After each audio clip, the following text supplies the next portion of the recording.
the amount of liquid in each coil, your outside unit and then your inside unit, you got to make sure that you pay attention to the temperature probe that you have on your liquid line and your suction line. Now in the cooling operation, the vapor line becomes cold and you're going to have your probe on there and you're going to measure a temperature. You know, if it's residential 410A, you're going to measure a temperature of around 40 or 50 degrees. On your liquid line, you're going to measure upwards of 80 to 90 degrees. And I want you to know that when you're checking a unit in 410A, you're always going to have a difference of around 40 degrees.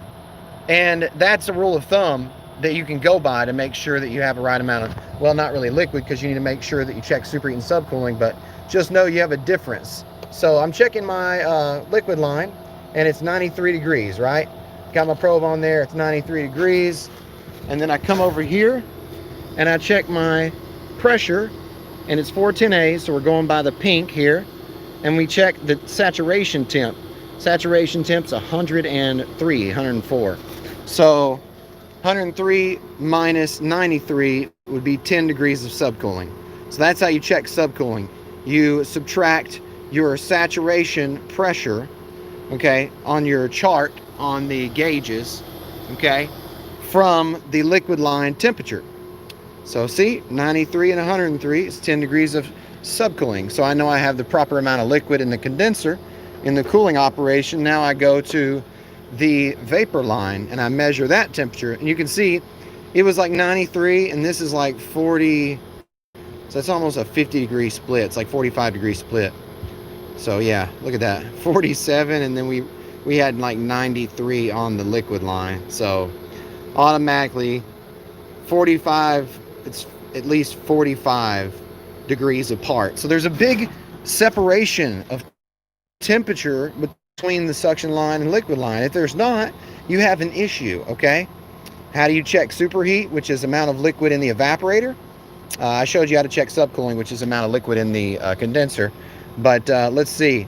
Superheat, it's 47 degrees on the suction line, vapor line. And then we take our low side pressure and it's 45, looks like. Not 45. So 45 and 47, that's 2 degrees. 2 degrees of superheat. You want around 10 degrees. 2 means there's more than enough liquid in the evaporator right now. And the evaporator's inside. This is the condenser, it's outside. So anyways, what do we got? Who we got watching? What's up? Let's see if we got any comments. Any comments? Hi. I love this. You learn something new every day. Jane, that's right. You do learn something new every day. That's why life stays fun and interesting, because you're always learning. If you're not learning, you're stale. Nobody wants stale. You ever tried stale bread? Stale chips? Come on, your favorite chips, you reach in there to get a chip and it's stale. That's how it is when you don't learn every day. Yep, Jane, yep. Well, I'm glad you're watching. Whoever else is watching, peace be to you. And I hope you are healthy and happy. And I hope you are learning something new every day. Go ahead and show you guys the inside, because it's pretty nice. Definitely not ashamed of how wonderful this install looks. All right, let's take a look.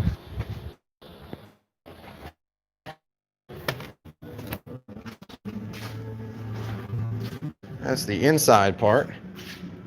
York. This is the inside air handler. This is a heat pump. And it looks nice. All right, guys. Let's get out of here. It's a beautiful day.